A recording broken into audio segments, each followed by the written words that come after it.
I just want to talk about people misgendering. We're both gay. He's pregnant. All right, folks, grab your popcorn. Today, we're diving into Ben Shapiro versus woke TikTok, Part 4.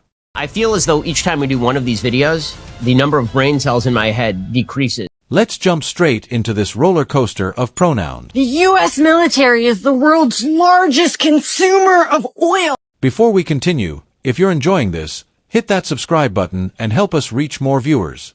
Thanks for your support. Now, let's get back to it. First up, we meet someone who introduces themselves with a list of identities as long as a CVS receipt.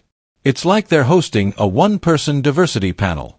They list everything from being a cat parent to identifying as temporarily mostly able-bodied. I'm Cody, pronouns em, ers, or zem, zers, or really any neo-pronouns that aren't z, her. I am a white, transmasculine, femme, non-binary, temporarily mostly able-bodied, neurodivergent, obsessive-compulsive, chronically ill, culturally Jewish, Unitarian Universalist, non-monogamous, demi-low romantic, gray demibus, survivor of acute and complex trauma, millennial, and cat parent in mental health recovery. Some identities are valid, like having OCD.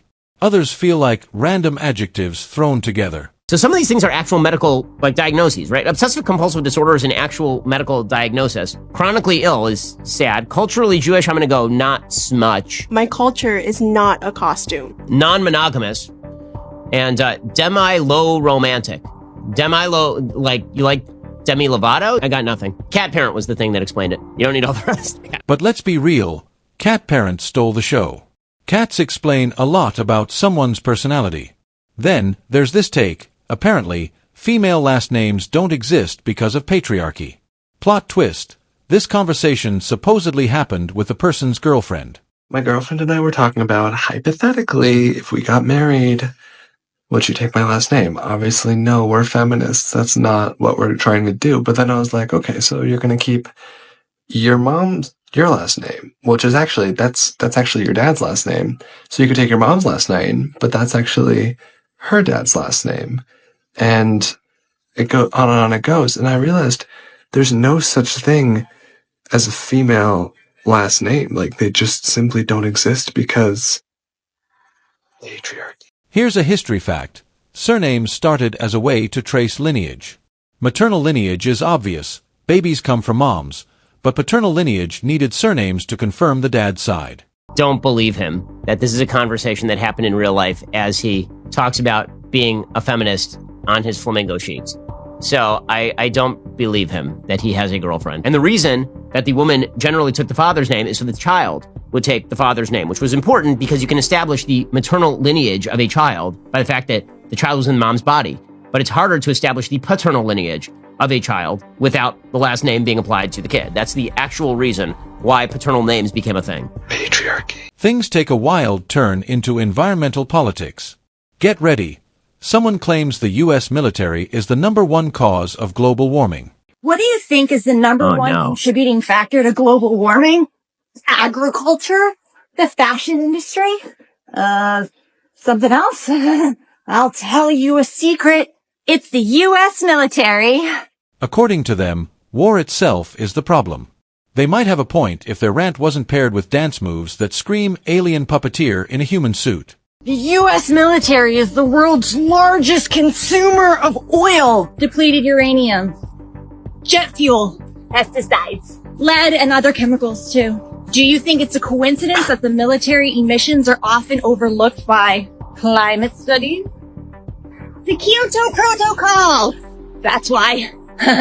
There are actually very few things we can do that are as environmentally catastrophic as war.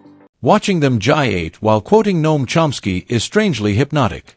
Watching this person gyrate, like Vincent D'Onofrio having their body occupied by an alien, while explaining silliness about how we fight wars for oil, which is strange because we didn't take any of the oil from Iraq. I was amused by that. I will admit, I found that wildly entertaining. I'm a big fan of that. Now, on to abortion.